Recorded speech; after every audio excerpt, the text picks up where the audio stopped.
So for those of you who aren't paying attention, and look, folks, past the point, like you got to keep up with the news yourself, though, I mean, I am covering this, okay? Basically, I'm blaming you. The Trump administration put out an insane, like, no warning, no clarification, vague ass spending freeze that we were warned about only because of a leaked memo that came out the previous night. The spending freeze was unconstitutional. For those of you who also don't know, I love preempting with that because I feel very like condescending when I do it. You know, it's good. It's a good way to open the stream. Congress sets the budget. The president spends the budget. That's the job of the president. But the president has to spend the money given to him by Congress, and I say him because it's only ever going to be a man now, and he has to do so in good faith. There's a lot of wiggle room on that, but the idea of the president just flat out like freezing money given to him by Congress to spend and not spending it, it's unconstitutional. It's a violation of his constitutional responsibility. You can't refuse that spending. You have to spend it. So he has rescinded the freeze. And this freeze rollout was insane. He claimed, he and his press secretary claimed that it wouldn't affect Medicaid, but as they were saying that, the Medicaid portal went down in every state. My personal belief is that they rolled this out so quickly and so haphazardly that the people who were doing the behind-the-scenes work to actually implement the freeze initially hit Medicaid as well. And then they were told not to hit Social Security and Medicare, but they went ahead and hit Medicaid because that's for poor people. And then someone behind them was like, whoa, whoa, whoa, whoa, whoa, whoa, hold on. And they were like, okay. And they backed off the Medicaid portals came back up. But the whole thing behind the scenes probably so fraught with mismanagement, just pressing buttons and seeing what happens. I mean, essentially, yeah, Medicaid is also for kids and disabled people. Well, we don't care about them either. Also caused military and DoD contracts to be temporarily frozen too. And then Carolyn Levitt, the press secretary, went out and lied about $50 million being spent on condoms in Gaza. According to Trump's press secretary, the funding freeze is not being rescinded. The OMB memo is being rescinded. What does that mean? Okay, real? Who the cares what she says? The stuff she says is so disconnected from reality, it doesn't even represent the intended lie of the administration.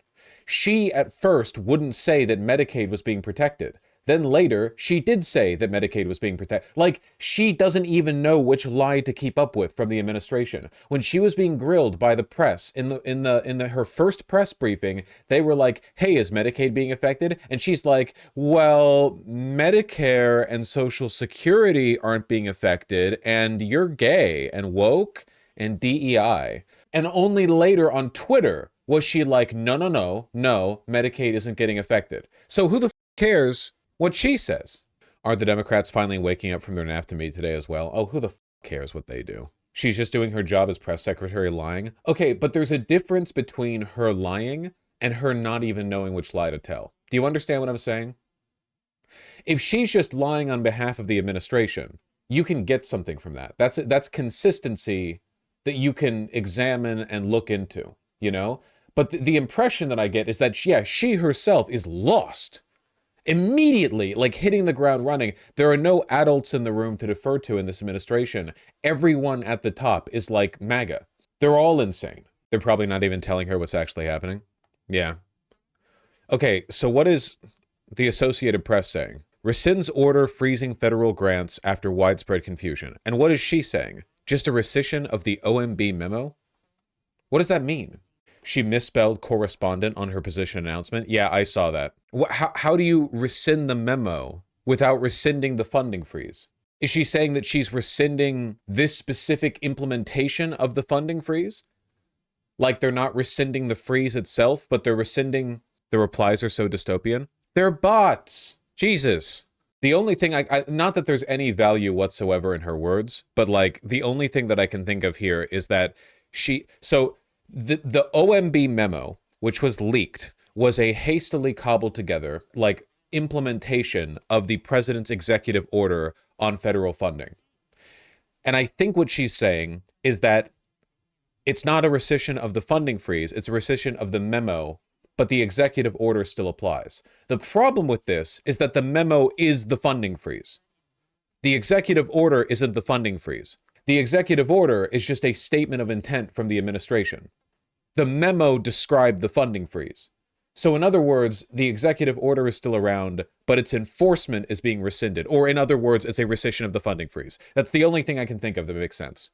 Is it normal for stuff like this to leak? No. The White House is full of holes right now. It was during the first administration, the first Trump administration. It's going to be even more so this time because anytime they do anything, there were like 50 people in the room who are like, oh my God, and then immediately run to like, I don't know, DM Ken Klippenstein or whatever. So this is basically an ass covering we did not back down statement. Yes.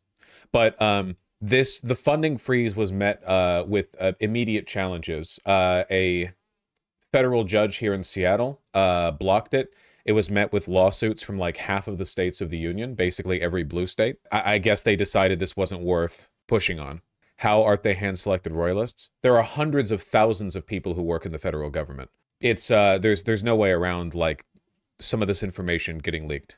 I don't care what these people say. Has the actual freeze been stopped indefinitely? I mean, indefinitely, who knows what indefinitely means, right? This implementation of the freeze has been stopped, but the executive order that describes the intent to do stuff in this ballpark is still in action.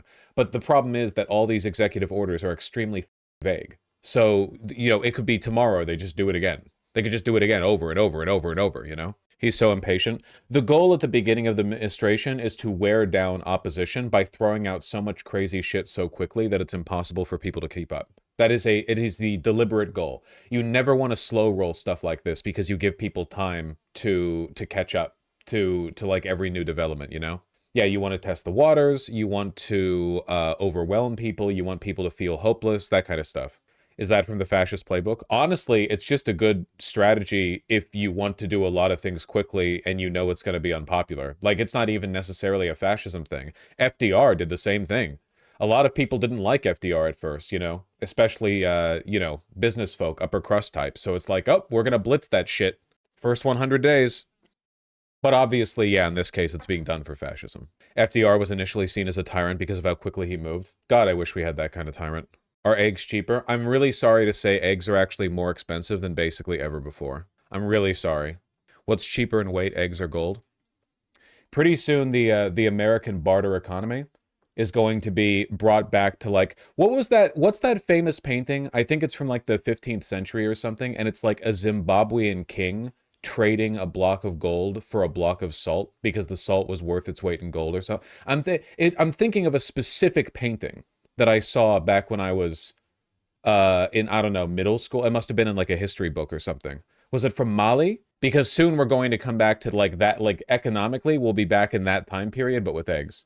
I remember it was a very striking painting. It stuck with me my whole life. FYI, this tweet from Jeff Stein actually speaks coherently. It's rescinding the EO. I know we're well past that, but in case you wanted to see a better source, we're not well past it. This happened like 5 minutes ago.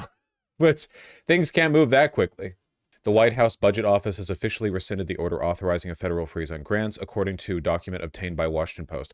Okay, so the executive order hasn't been rescinded, which can only be rescinded via another executive order, but the White House Budget Office has rescinded their order to act on that executive order through the authorization of a federal freeze on grants. So it is official. Okay, yeah, it's yes. You get it. I want to celebrate this as a win because it is objectively like the first big walkback of the Trump administration. I really want to celebrate this as a win. At the same time, I can't help but wonder if they're not just going to do it again in like 5 days. Like, they could just do it again. I really don't think people understand how few actual checks there are on power when the people in power are acting in bad faith. You know? They could just do, like, what are you going to do? He's criminally immune. You're not going to impeach him. The Republicans will never sign off on his impeachment. So what's going to happen? Do whatever he wants. If the freeze is undone, it allows me to pick up my medication. I kind of need this W. Yeah, no, I'm not saying don't take the dubs where you can get them. I'm just saying, like, you know, make sure you get your meds quickly in anticipation of the second freeze that's going to come out in 3 days. Okay, don't hold out in that. They're going to try again for sure. This is classic corpo, do the bad thing, walk it back after outcry, then do a slightly less visible version of the bad thing after adjusting public expectation. Yeah. It's why whenever, like, your significant other is coming home and you forgot to take out the trash like you said, you should shit on the floor. And then when they get back and they're like, what the why'd you do that? And then there's like a whole hubbubaloo about that, but they totally forget about the trash that hasn't been taken out. True, this is how I keep my relationship. Yeah, I'm actually a student of the Dan Henschel psychiatry school, where of how to keep your relationships. Some of the best comedy ever put to theater, I gotta say. Is that getting into the segment? Yes.